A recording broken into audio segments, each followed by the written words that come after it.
పూరి ఓ పవిత్ర క్షేత్రం. ఎక్కడో సముద్రతీరంలో ఆకాశాన్ని తాకే ఆలయం.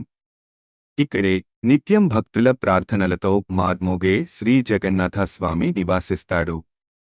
ప్రతి ఏడాది యాత్రా కాలం వస్తే ఈ నగరం భక్తి పరవశంతో ఉలిక్కిపడుతుంది.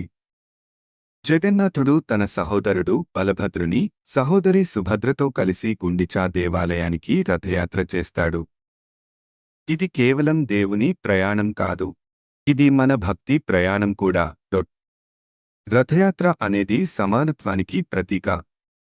ఇక్కడ కులం లేదు, మతం లేదు, స్థానం లేదు. ఇక్కడ ఉన్నది ఒక్కటే భక్తి.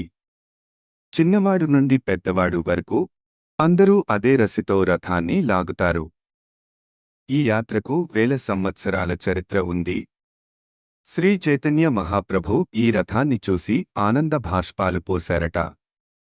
ఆయనలాగా ఎంతో మంది సాధువులు, రాజులు ఈ పుణ్యఘట్టానికి హాజరయ్యారు. రథచక్రాన్ని తాకిన ఒక్క క్షణం జీవితాంతం నిలిచిపోయే అనుభూతి.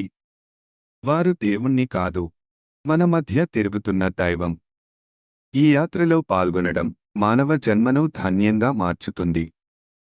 అందరి ఆశలతో, ప్రార్థనలతో సాగిన ఈ యాత్ర గుండిచా దేవాలయం వద్ద ముగుస్తుంది. కాని భక్తుడి హృదయంలో జగన్నాథుని యాత్ర ఎప్పటికీ సాగుతూనే ఉంటుంది.